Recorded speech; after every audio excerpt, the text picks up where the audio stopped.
একদিন শ্রীরামকৃষ্ণ তাঁকে পরীক্ষার ছলে জিজ্ঞাসা করলেন, কি গো, তুমি কি আমার সংসার পথে টেনে নিতে এসেছ? শ্রীমা বিন্দুমাত্র চিন্তা না করে উত্তর দিলেন, না, আমি তোমাকে সংসার পথে কেন টানতে যাব? তোমার ইষ্টপথেই সাহায্য করতে এসেছি। শ্রীমাও একদিন ঠাকুরের পদসেবা করতে করতে তাঁকে জিজ্ঞাসা করেছিলেন, আমাকে তোমার কি বলে মনে হয়?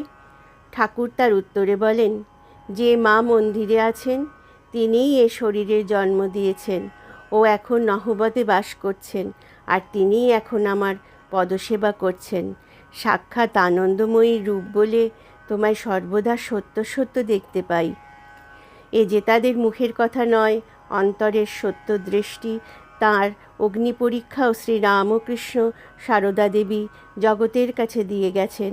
শ্রীমা বেশ কিছুদিন শ্রীরামকৃষ্ণের গৃহে তাঁরই পাশে রাত্রে নিদ্রা যেতেন।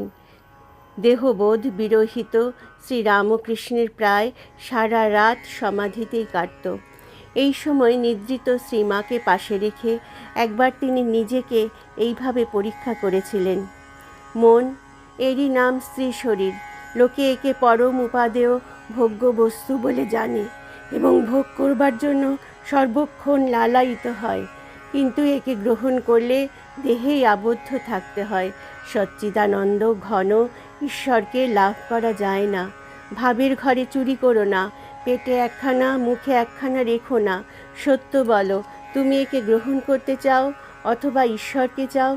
যদি একেই চাও তো এই তোমার সম্মুখে রয়েছে, নাও। এই বলে হাত প্রসারিত করা মাত্র মন বাহ্যভূমি ত্যাগ করে সমাধিতে বিলীন হয়ে গেল। সে রাত্রে তার মন আর সাধারণ ভূমিতে নেমে এলো না। ঠাকুরের এই সময়কার দিব্যভাব সম্বন্ধে শ্রীমা বলেছেন, সে যে কি অপূর্ব দিব্যভাবে থাকতেন তা বলে বোঝাবার নয়। কখনো ভাবের ঘোরে কত কি কথা, কখনো হাসি, কখনো কান্না, কখনো একেবারে সমাধিতে স্থির হয়ে যাওয়া, এই রকম সমস্ত রাত। সে কি এক আবির্ভাব আবেশ! দেখে ভয়ে আমার সর্বশরীর কাঁপত, আর ভাবতুম কখন রাতটা পোহাবে। ভাব সমাধির কথা তখন তো কিছু বুঝি না। পরে শ্রীরামকৃষ্ণই মাকে শিখিয়ে দিয়েছিলেন, এই রকম ভাব দেখলে কানে এই নাম শোনাবে, এই রকম ভাব দেখলে এই বীজ মন্ত্র শোনাবে। তারপর থেকে ওই সব নাম আর বীজ শোনালেই তার হুঁশ ফিরে আসতো। একাদিক্রমে 8 মাস শ্রীমা ও শ্রীরামকৃষ্ণ এক শয্যায় শয়ন করেছেন। পরে যখন শ্রীরামকৃষ্ণ বুঝলেন যে কখন তাঁর কি ভাব সমাধি হবে, এই ভেবে শ্রীমা সারা রাত ঘুমোতে পারেন না, তখন তাঁর জন্য আলাদা ঘরে নহবতে শোবার ব্যবস্থা করে দিলেন। শুধু শ্রীরামকৃষ্ণ নয়, পবিত্রতা স্বরূপিণী শ্রীমার অপূর্ব চরিত্র মহিমাও আমাদের এখানে স্মরণে রাখতে হয়। শ্রীরামকৃষ্ণ নিজেই বলেছেন যে ও যদি এত ভালো না হতো তাহলে সংযমের বাঁধ ভেঙে দেহবুদ্ধি আসতো কি না কে বলতে পারে। 1279 সালের 24শে জ্যৈষ্ঠ অমাবস্যা তিথিতে ফলহারিণী কালিকা পূজার দিন শ্রীমাকে ষোড়শী রূপে পূজা করলেন শ্রীরামকৃষ্ণ।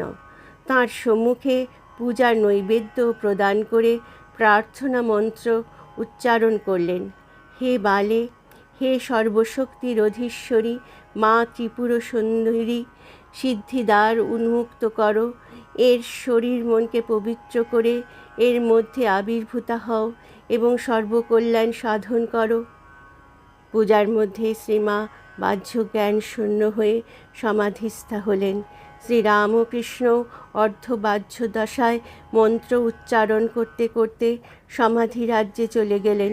সমাধিস্থা দেবীর সামনে সমাধিস্থ পূজক।